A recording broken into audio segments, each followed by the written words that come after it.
Now we're talking to an interesting guy. His name is Charles Johnson. He's with Little Green Footballs, which is a right-wing website. And he's decided that he can't take the right wing anymore. And he wrote a little piece on there called "Why I Parted with the Right," parted ways with the right. And let me just give you the last couple of sentences here. The American right wing has gone off the rails, into the bushes, and off the cliff, and I won't be going over the cliff with them. So that is very, very interesting. And he joins us now. Charles, welcome to the Young Turks. Hi, thanks for having me on. We appreciate you coming on. So let's get some background first. Were you one of the founders of Little Green Footballs, or did you just write on it? Well, I am Little Green Footballs. It's only me. Okay, so that's it. All right. There's no one else. Okay, now, so at this point, is Little Green Footballs still a right-wing site, or it's no longer a right-wing site? Well, I have to be honest with you. I have never. I used to fight against being classified as a right-wing site, and then I just kind of gave up because they were doing it to me anyway, and I couldn't help it. But as a matter of fact, the reason why people got that impression was because I'm sort of hawkish on foreign policy, but socially I've always been very liberal, and and you can find plenty of posts on my site that back up that. That's interesting. And so, I guess because of your hawkish stand, they had you on the right side. Absolutely, and a whole lot of people assumed that I was on board with all the other right-wing talking points and issues.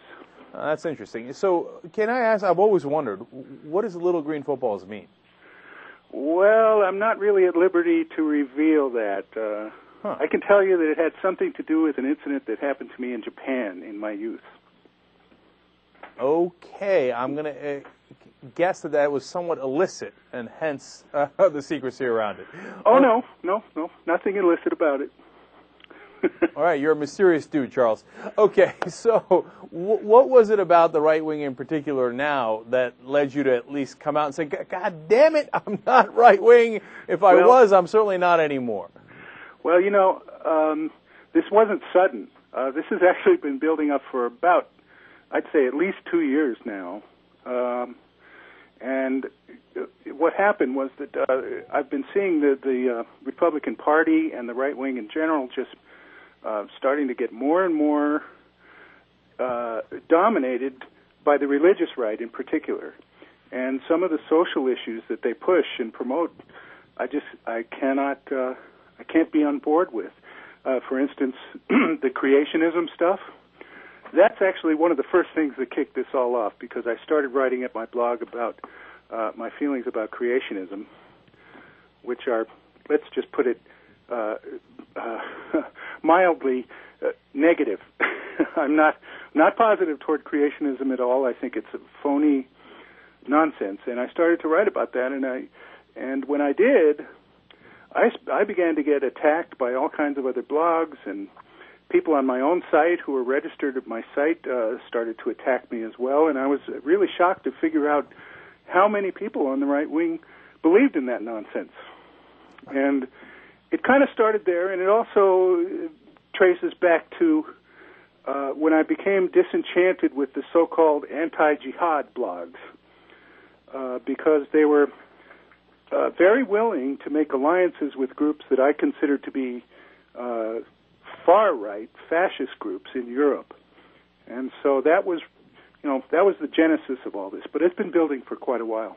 So now the reason that you're somewhat prominent, Charles, is because your blog is prominent, and people know it, and you get a lot of readers there. Now, presumably, those readers thought you were right-wing. How are they reacting to this, and have you lost readers?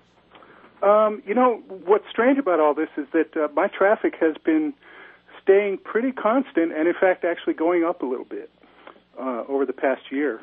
So I think if I'm losing readers, I'm also gaining some. So I think it's kind of balancing out. But in general, if you go around the right-wing blogs and just do a search on my name, say Google Blogs, for instance, and go search for, quote, Charles Johnson, unquote, you're going to find a whole lot of hate speech and vitriol and venom, which pretty much makes my point for me. Right. Have you been kicked out of the club? I mean, Oh, yeah. So Did you used to write on Town Hall, for example? No, I never wrote for any of those sites. Okay, so my guess is that you would be not welcome there. I would say I've not only been kicked out of the club, I've been run out of town on a rail, pretty much. Okay, but nonetheless, your readers are still with you, so that's interesting as well. Now, did you vote for Bush in 2000 or 2004? In 2000, I voted for Al Gore. Huh. All right. I don't know how they thought you were right-wing in the first place. All right. So, but in I've never made any secret about that either. I've told people anytime they ask me. And in 04, you voted for Bush? Yes, I did. And in 08, who'd you vote for? In 08, I voted for McCain and Palin, and if I had to go back now, I think I might change my mind. That's interesting. Now, why did you give the Bush and McCain those votes in 04 and 08? In 04, I gave Bush the vote because I was very opposed to John Kerry. It was a kind of a lesser of two evils thing for me. Huh. And it was a hard decision, believe me. But I still actually support a lot of Bush's foreign policy moves, but was very disturbed by his domestic policies, his anti-science policies, and social policies. I was not on board with a lot of that stuff, but I still at that point believed that it was important to maintain a strong foreign policy angle. And McCain, I assume that you voted with him because he's, pro-war all the time. Well, yeah, it was actually getting pretty iffy at that point, but I also believed at that point that Barack Obama did not have the experience and the temperament to be a president. And I've actually kind of revised that opinion since then. That's interesting. All right, now, since you come at it from, what you would characterize as strong foreign policy perspective, I would disagree with that characterization. But nonetheless, since you come at it from that point of view, what did you think of Obama's speech last night? I thought it was a really good speech. I pretty much agreed with it, and I noticed that a lot of left-wing sites are really bagging on him today. So I don't think this went over well with the progressive community. What do you think about the right-wing criticism that by saying that we will begin some sort of withdrawal in about 19 months that encourages that? I don't really agree with that because the fact is, we can't stay there forever. I mean, something has to change at some point, and at some point it's going to have to end. And I don't know that it really does anything to encourage the Taliban to mention that we're going to be eventually talking about a withdrawal. I think in a way that was just a sop that Obama was throwing to the left. And it may not even end up being something that happens. Okay. And so did you, now I'm very curious about your background, given what's happened here. So were you in favor of the original Iraq invasion? Yes, I was. And do you still think that was a good idea? Well, my reasons for being in favor of it never had anything to do with I shouldn't say it never had anything to do with the weapons of mass destruction claims, because at that point, like almost everyone, I pretty much believed that stuff. But my reason for that was because I felt that it was important for us to make a change in the current Middle East dynamic, because I felt that what was happening was on a real downward spiral. And in fact, September 11 is a perfect example of that. Mm-hmm. Yeah, but what does that have to do with Iraq? Because they didn't do 9/11. No, they didn't. Absolutely not. I'm not saying they did. I'm saying that the dynamic and the power structure in the Middle East, I think, needed to be shaken up. Well, it got shaken up, and Iran got much stronger. So did that work out? Well, everything has its consequences, seen and unforeseen, and nobody can really tell what's going to happen. But it's I do think that Iraq, for all of the problems that Iraq has, I think it's much better off without Saddam Hussein.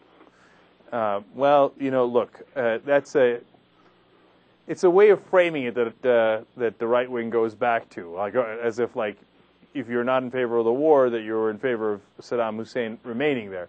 But there's a hell of a lot more to it than that. I mean, how do you get rid of Saddam Hussein?